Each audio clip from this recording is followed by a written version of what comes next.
नमस्कार।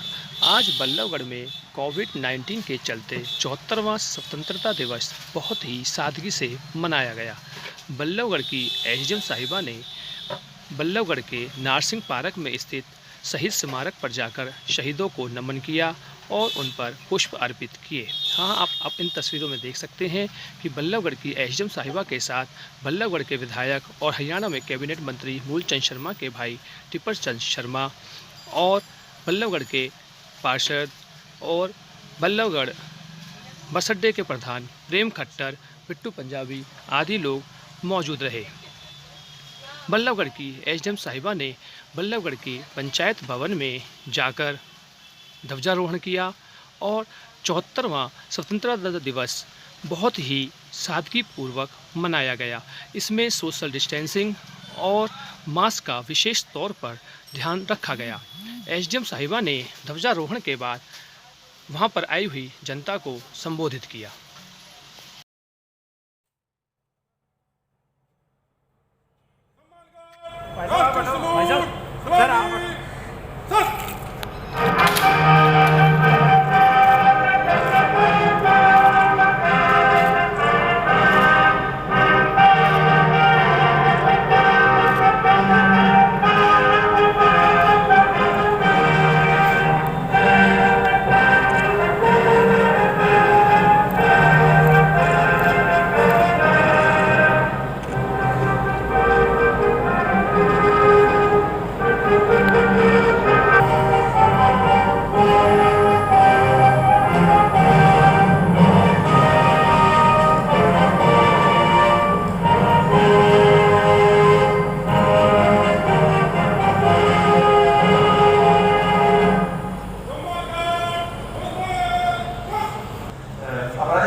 सम्मान के योग्य बुजुर्गों, माताओं, बहनों, नौजवान साथियों और प्यारे बच्चों, पत्रकार व छायाकार बंधुओं, आज हम अपने राष्ट्र का 74वां स्वतंत्रता दिवस मना रहे हैं। इस अवसर पर हरियाणा की राजनीति व औद्योगिक गतिविधियों की धरा बल्लभगढ़ में तिरंगा फहराकर मुझे बहुत गर्व और खुशी का अनुभव हो रहा।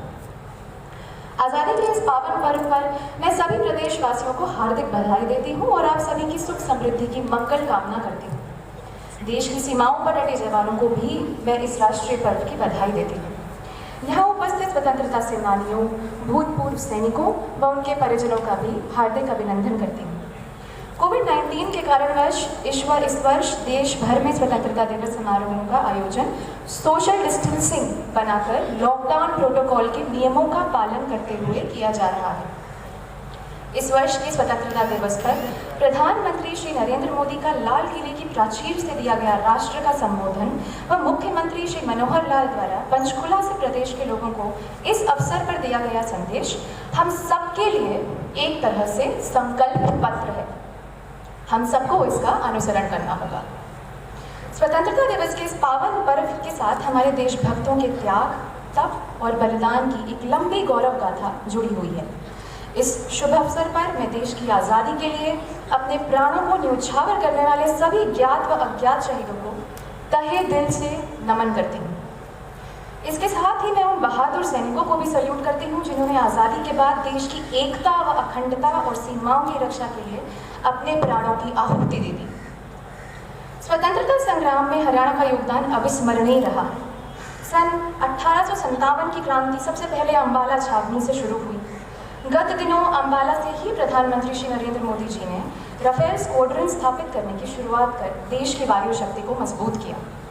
यह न केवल चीन व पाकिस्तान जैसे पड़ोसी देशों को करारा जवाब है, बल्कि विश्व के अन्य देशों को भी एहसास करवा दिया कि भारत में अब निर्णय लेने वाली सरकार है।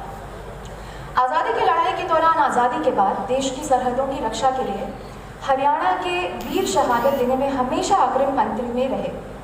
देश की जनसंख्या का 2% से कम प्रतिनिधित्व होने के बावजूद भी देश की जल, थल व वायु सेना में औसतन हर 10वां जवान हरियाणा से है।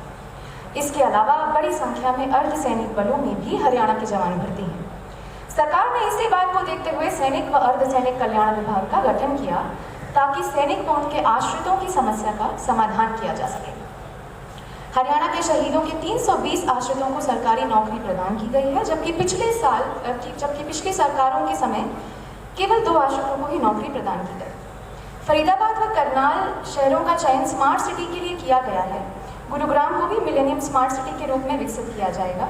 गुरुग्राम के समुचित विकास के लिए गुरुग्राम विकास प्राधिकरण का गठन किया गया है।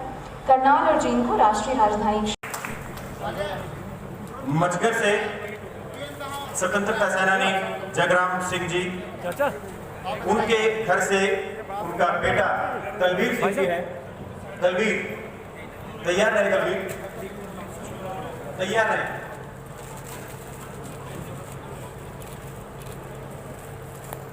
दलवीर जी तैयार रहे।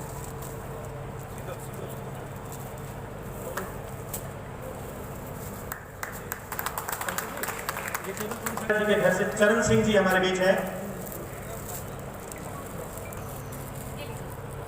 शहीद मणिपाल, जिनके विद्यालय का नाम उनके नाम पर रखा गया। श्री हरकेश